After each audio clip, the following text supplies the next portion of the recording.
नमस्ते, welcome back to my new blog. मैं हूं सुमित, आप देख रहे हैं पैसेंजर सुमित ब्लॉग। साथियों, जैसा कि आप देख पा रहे होंगे, हम हैं इस समय श्री माता वैष्णो देवी धाम कटरा में। तो यह है रात्रि का कुछ इस तरह से दृश्य आप देख पा रहे होंगे। यह है रेलवे स्टेशन श्री माता वैष्णो देवी धाम कटरा का। तो रात्रि में कुछ ऐसा व्यू दिखाई दे रहा है। तो हमने यहाँ अपनी यात्रा को हरिद्वार से प्रारंभ की है। हरिद्वार से हमने जम्मू तवी के लिए ट्रेन ली थी और जम्मू तवी से हम जो है यहाँ पहुँच चुके हैं श्री माता वैष्णो देवी धाम कटरा। तो चलिए वीडियो को शुरू करते हैं। यदि आप भी माता वैष्णो देवी धाम की यात्रा पर हैं या यात्रा करना चाहते हैं तो आपके लिए सबसे नज़दीकी रेलवे स्टेशन यही श्री माता वैष्णो देवी धाम कटरा है। और इसके अतिरिक्त जो है यहाँ का नज़दीकी रेलवे स्टेशन जम्मू तवी है, जो कि जम्मू तवी से इसकी दूरी लगभग 50-55 किलोमीटर पड़ती है। लेकिन आप यहाँ तक आते हैं तो यहाँ के बाद आपको केवल आप पैदल भी यात्रा कर सकते हैं। तो यह नज़दीकी रेलवे स्टेशन है श्री माता वैष्णो देवी धाम। तो कुछ ऐसा सुबह का दृश्य आप देख पा रहे होंगे, कुछ इस तरह से। हालांकि अभी काफ़ी सुबह है, लेकिन हम सुबह ही यहाँ से निकलने वाले हैं और चलते हैं, दिखाते हैं आपको पूरे यात्रा ट्रैक को और दर्शन कराते हैं श्री माता वैष्णो देवी धाम। चलिए हम अपनी यात्रा को प्रारंभ करते हैं। लेकिन यात्रा प्रारंभ करने के पहले आपको एक RFID कार्ड बनवाना होता है। जैसा कि यह आप यात्रा पर्ची का काउंटर देख सकते हैं। इसके लिए हम बताते हैं कि 2022 के अंत में लिए गए प्रमुख निर्णयों में से एक रेडियो पहचान यानी RFID कार्ड है, जो कि ऐसा श्रद्धालुओं की सुरक्षा और भीड़ प्रबंधन को ध्यान में रखते हुए किया गया है। RFID कार्ड रखने वाले व्यक्ति को पूरे यात्रा मार्ग पर ट्रैक किया जा सकता है। ट्रैकिंग को सक्षम करने के लिए एंटीना लगाए गए हैं। तो यहाँ से हमने जो है अपना RFID कार्ड ले लिया है और निकलते हैं यहाँ से।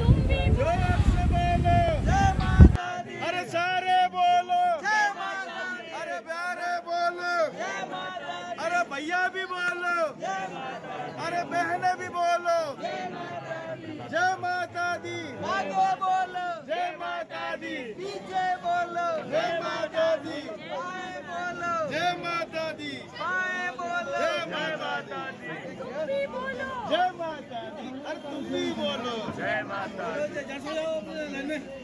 हमारी माता वैष्णो देवी की यात्रा जो कि पैदल ट्रैकिंग है वह शुरू हो चुकी है। उसे माता वैष्णो देवी मंदिर के लिए 14-15 किलोमीटर की पैदल यात्रा करनी पड़ती है, जो कि कटरा से शुरू होती है। ये यात्रा घोड़े, खच्चर, पालकी या पिट्ठू के सहारे भी आप पूरी कर सकते हैं। तो इस तरह से कुछ है रास्ते का व्यू यानी ट्रैक का व्यू। वैसे तो माता वैष्णो देवी के मंदिर तक पहुंचने के लिए पैदल चढ़ाई करना ज़रूरी नहीं है। आप चाहें तो घोड़ा, खच्चर, पिट्ठू या पालकी की सवारी भी कर सकते हैं, जो बड़ी आसानी से कटरा से भवन तक जाने के लिए मिल जाते हैं। इसके अलावा कटरा से सांझी तक के बीच में नियमित रूप से हेलीकॉप्टर सर्विस भी रहती है। आप हेलीकॉप्टर से भी यहाँ तक की यात्रा कर सकते हैं। यदि आप सुबह जो है कटरा से वैष्णो देवी की यात्रा शुरू करते हैं तो ट्रैक लगभग 14 किलोमीटर लंबा है और आपकी गति के आधार पर यह निर्भर करता है कि इसे पूरा करने में कितने समय लगते हैं। वैसे यहाँ 5 से 6 घंटे तक इसको कवर किया जा सकता है। जब हमारी यात्रा कटरा से माता वैष्णो देवी धाम तक पहुँचने की यात्रा शुरू होती है, जिस दौरान सबसे पहले भक्त बाणगंगा के दर्शन करते हैं तथा इसमें आस्था की डुबकी लगाकर खुद को पावन व शुद्ध करते हैं। ऐसी मान्यता है कि जिस तरह हरिद्वार में स्नान करने से व्यक्ति के सारे पाप नष्ट हो जाते हैं, ठीक उसी प्रकार से यहाँ स्नान करने से श्रद्धालु को अपने पापों से छुटकारा मिल जाता है। लेकिन इस स्थल से जुड़ी धार्मिक व पौराणिक कथा क्या है, आइए इसके बारे में हम जानते हैं।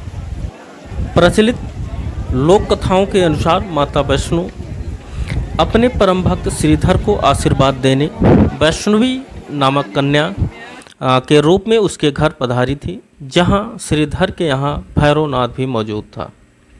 ऐसा कहा जाता है कि भैरवनाथ उस कन्या की सच्चाई जानने के लिए बेहद उत्सुक हो गया और पूछने लगा कि आखिर तू कौन है। ऐसे कहते हुए जैसे ही भैरवनाथ वैष्णवी नामक कन्या यानी माँ वैष्णो को स्पर्श करना चाहा, कन्या रूपी माँ अंतर्ध्यान हो गई और गगन मार्ग से होते हुए धरती पर एक स्थान पर पहुंची, जिसे वर्तमान में यही बाणगंगा के नाम से जाना जाता है। यह वही स्थान है। पौराणिक कथाओं के अनुसार जब माता धरती पर पहुंची तो वहां उनकी भेंट पवन पुत्र हनुमान से हुई, जिन्हें उन्होंने इस स्थान पर रहने का आदेश दिया। परंतु हनुमान जी ने अपनी माँ से विनती करी कि इस घने जंगल में पानी के बिना कैसे रह पाऊँगा।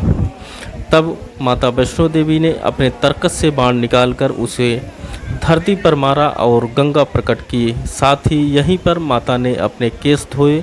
मान्यताओं के अनुसार इसलिए इस जगह को बाणगंगा के नाम से जाना जाता है। बता दें, बाणगंगा से थोड़ी सी दूरी यानी आगे माँ वैष्णवी ने अपने चरण चिन्ह छोड़े, जो आज से चरण पादुका के नाम से प्रसिद्ध है। इसके अलावा बता दें, इस समय के इस स्थल पर प्राचीन मंदिर निर्मित है। माता की यात्रा करने वाले भक्त यहाँ माँ के चरणों की धूलि माथे पर लगाकर आगे की यात्रा को संपन्न करते हैं। तो यह इसका दूसरा यानी बाणगंगा का दूसरा स्रोत है, जिसे आप देख पा रहे हैं।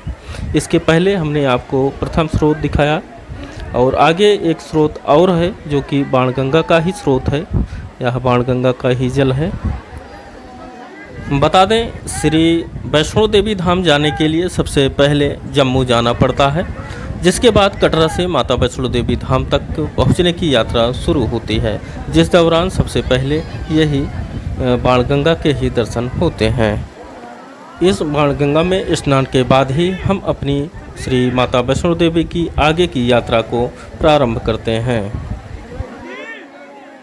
श्री माता वैष्णो देवी को लेकर यह भी मान्यता है कि माता वैष्णो देवी ने त्रेता युग में माता पार्वती, सरस्वती और लक्ष्मी के रूप में मानव जाति के कल्याण के लिए एक सुंदर राजकुमारी का अवतार लिया था। उन्होंने त्रिकुटा पर्वत पर तपस्या की थी। बाद में उनका शरीर 3 दिव्य ऊर्जाओं में महाकाली, महालक्ष्मी और महासरस्वती के सूक्ष्म रूप में विलीन हो गया, जिसे हम पिंडी रूप में आज भी दर्शन करते हैं। तो हम जो है माँ के भवन के काफ़ी करीब पहुँच चुके हैं। तो चलिए हम आपको दिखाते हैं माँ के भवन का यह व्यू, रास्ते का यह सुंदर व्यू।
साथियों, यहाँ से हमें 2 मार्ग मिलते हैं। एक तो हिमकोटी यानी अर्धकुमारी होकर जाने के लिए, तो उसकी दूरी यहाँ से 6.5 किलोमीटर है, और सीधे आप भवन को जाते हैं तो उसकी दूरी लगभग 505 किलोमीटर यानी कि लगभग 1 से 1.5 किलोमीटर की आपको कम चलना पड़ेगा यदि आप सीधे भवन जाते हैं। तो यहाँ से आप देख सकते हैं भवन का नज़ारा कुछ ऐसा है।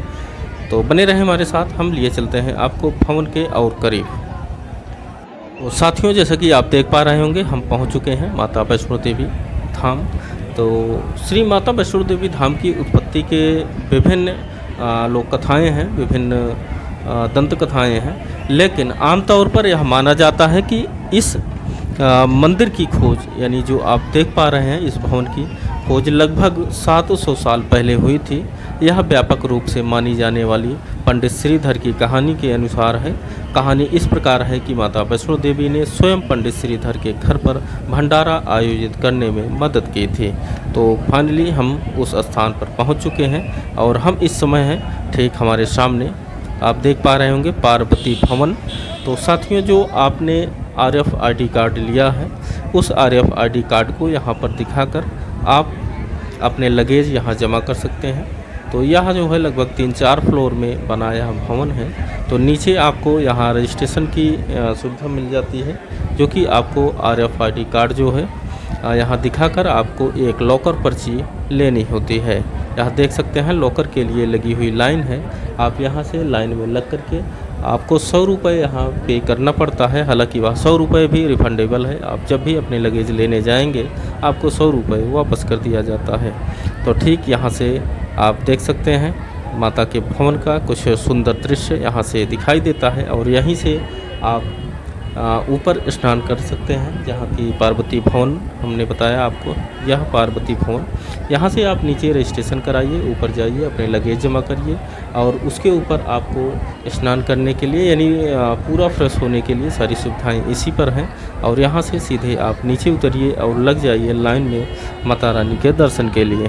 तो यह है पार्वती भवन, कुछ इस तरह से है, जिसे राष्ट्रपति श्री द्रौपदी मुर्मू द्वारा यह इसका जो है शिलान्यास किया गया था, यानी इसका उद्घाटन किया गया था, शिलान्यास क्या कहें। तो तब से यह श्रद्धालुओं के लिए कार्य कर रहा है। और ठीक यहाँ से आप देख सकते हैं माता रानी की लाइन यहीं से ही शुरू होती है और यहीं से आप भैरवनाथ के भी दर्शन के लिए आगे जा सकते हैं। तो चलिए हम यहाँ पे लेते हैं अपनी लॉकर की रसीद और जमा करते हैं अपने लगेज को और यहाँ से फ्रेश होने के बाद लाइन में लगते हैं और माता के दर्शन करने के बाद हम आपको वीडियो आगे कंटिन्यू करके दिखाते हैं। हमने माता जी के दर्शन कर लिए हैं और यहाँ से निकलते हैं वापस कटरा के लिए। तो यह है रास्ते का व्यू। फाइनली हमने वहाँ से निकलने के बाद, जो कि हमारी बैटरी इसकी लो हो गई थी, तो हमने वीडियो को तुरंत कंटिन्यू नहीं कर पाए। तो रात्रि का यह दृश्य देख सकते हैं, हम रात्रि में ही वापस कर रहे हैं और चल रहे हैं स्टेशन की ओर। तो ऐसा कुछ रात्रि का दृश्य देख सकते हैं, उस पहाड़ का दृश्य देख सकते हैं। फाइनली हम पहुँच चुके हैं कटरा रेलवे स्टेशन और यहाँ से हम निकलते हैं अपने गंतव्य की ओर। तो आज के लिए बस इतना ही। जल्द मिलते हैं किसी नई वीडियो में, किसी नई धार्मिक स्थल को एक्सप्लोर करते हुए। अभी तक आपने हमारे इस चैनल को सब्सक्राइब नहीं किया है तो प्लीज़ चैनल को सब्सक्राइब करें, अपने ग्रुप में इसे शेयर ज़रूर करें, क्योंकि हम इस तरह के धार्मिक स्थलों के वीडियोज़ हम लाते रहते हैं।